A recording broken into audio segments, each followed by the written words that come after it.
the United States military began major combat operations in Iran. Our objective is to defend the American people by eliminating imminent threats from the Iranian regime, a vicious group of very hard, terrible people.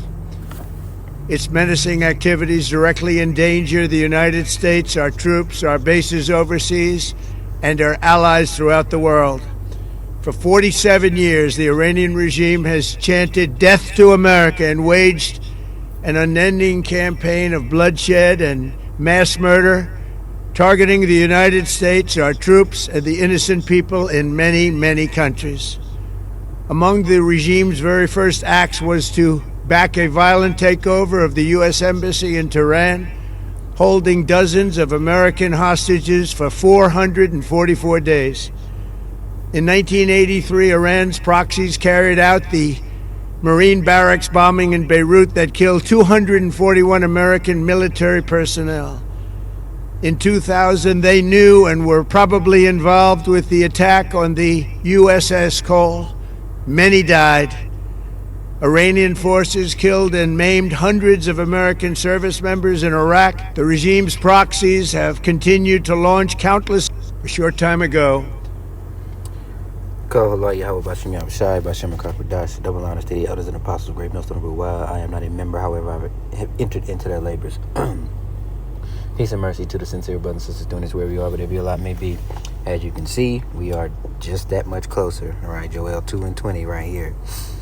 And I always find it funny that, you know, the one whose look is more stout than his fellows here, and he just represents a system, right, of Babylon. They always want to point out what others have done, but never take responsibility for what they have done.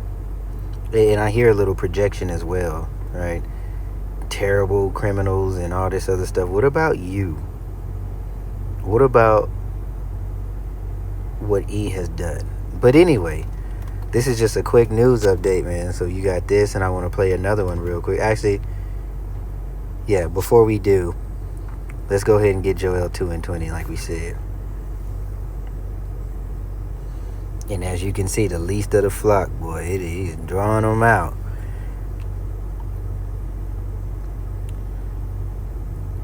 All right, straight to the point here.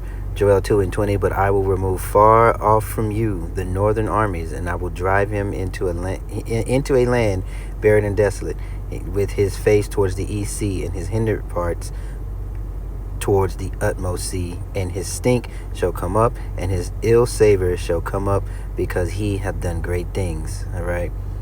I'm gonna let this play here too. Breaking news.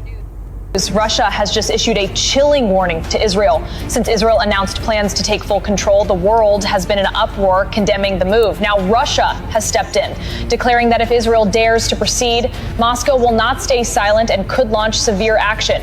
Israel is now on high alert. Iran and Pakistan have also joined the warning, stating that if Israel makes any aggressive move toward, they will respond with strong measures. Meanwhile, the Western stance is shifting.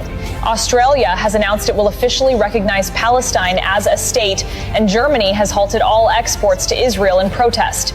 Yet one nation remains firmly in Israel's corner, the United States, standing by every decision it makes. The stakes couldn't be higher. If Israel enters God, Russia and Iran could unite for a large-scale military move, pushing the world dangerously close to a global conflict. So the question remains, after such overwhelming condemnation, will Israel still go ahead? And will the world finally take decisive action? Breaking news. Of course they will, because it is prophecy. And as you see, least of the flock, again, drawing them out. And China has already sent they're offering tacit support, right, by way of armaments to Iran, and it is only natural that that we progress even further. And as you see, the old world order, as of NATO and EU, they're moving forward without the U.S. Right? They no longer want to have to rely on the dollar or it's buying its debt. We are, hey man, we are here. Okay. Was there one more? If Nixon actually No. Russia has just Free update, another interesting things you should know about. A lot happened today and a lot was said. Let's get into it. This country is now striking Iran. The USS Gerald R. Ford arrived outside of Israel today. It's the largest, most expensive, and most advanced aircraft carrier in the world. The US Triton surveillance drone disappeared near Iran today. Some are saying Iran's electrical defense systems may have caused it to crash. It very well could have just gone dark from being able to be tracked. This drone cost $230 million. This is real footage from Ukraine today. Okay, but as you can see, there are wars, rumors of wars, uproars of the people. All right, these little skirmishes here and there. 2nd Ezra 15 is also because the war outside of the continental U.S. is brewing and is coming up quickly, but you also have that civil war here, all right, where you have the Egyptian against the Egyptian. That's coming very, very soon. And just as Cuba is without power and gas, like their infrastructure is just pretty much at a standstill, and the boy mentioned, number 47 mentioned that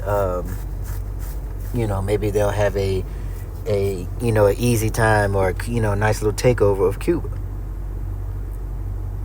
So basically, this is a posturing, right? They don't want, although they want it to be on Russia's border, they didn't want Russia on their borders, right? And that is another thing showing that we are ever so much closer because but Babylon had everything to do with what's going on in Cuba. Not only in Cuba, but who borders Mexico, or who borders us in Mexico. They are the same thing. Now, 80% of the weapons that the cartel is using came from Babylon, and guess where the other 20% came from? The good old blue and white, right? Like I said, man, we are. Anyway, let's go ahead and get some stuff out of 2nd Ezra real quick, because this wasn't meant to be long. This was just a quick little news update. I brought this out. We can go in a little more in detail as these things unfold. I'm waiting to see what else happens, who else strikes who, or who else issues any other warnings that can give us an indication of what is going to happen. Not if, but when, right? And we'll go ahead and read 2nd Ezra 15. I will hold my tongue no more as touching their wickedness, which they profanely commit. Neither will I suffer them in those things which they wickedly exercise themselves. Behold, the innocent and righteous blood crieth unto me, and the souls of the just complain continually. And not that this is a precept for it, but as you can see, we are marching into that third woe. But the sentiment of people are, because the wicked have been made bare, or he has been made bare. The sentiment is that they don't want to send their sons and daughters to die for the fake ones, for the people, the name stealers. So, geez, every which way you turn, right? There's Egyptian against Egyptian, no matter what.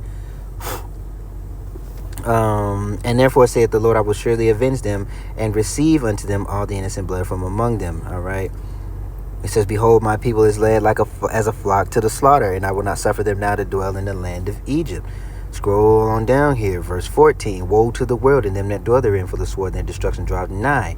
And one people shall stand up and fight against another, swords in their hands, for there shall be sedition among men, invading one another, and they shall not regard their kings nor princes, and their course of their actions shall stand in their power. A man shall desire to go into a city, and shall not be able, for because of their pride the cities shall be troubled, and the houses shall be destroyed, and men shall be afraid.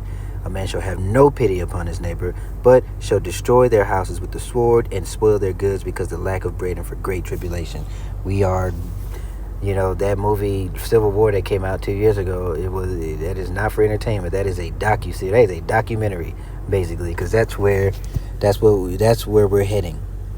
And as you see, the chickens are coming home to roost. All these other nations that have, basically have had an Independence Day from Esau, all that trouble that has been stirred up around the world is coming right here. And it is a gradual buildup until the beast who hates the whore shall burn her flesh with fire. Babylon will isolate herself as she has done. Why? Because of the least of the flock, right? Amalek being the first of the nations. And that reward is coming. So with that being said, continue to be repentant, continue to pray for your loved ones and then the body, that we remain strong, that we remain vigilant, that we remain contrite and humble, and keeping our keep your head down, keeping the main thing, and not worry about trivial bullshit. All right, with that being said, shalom.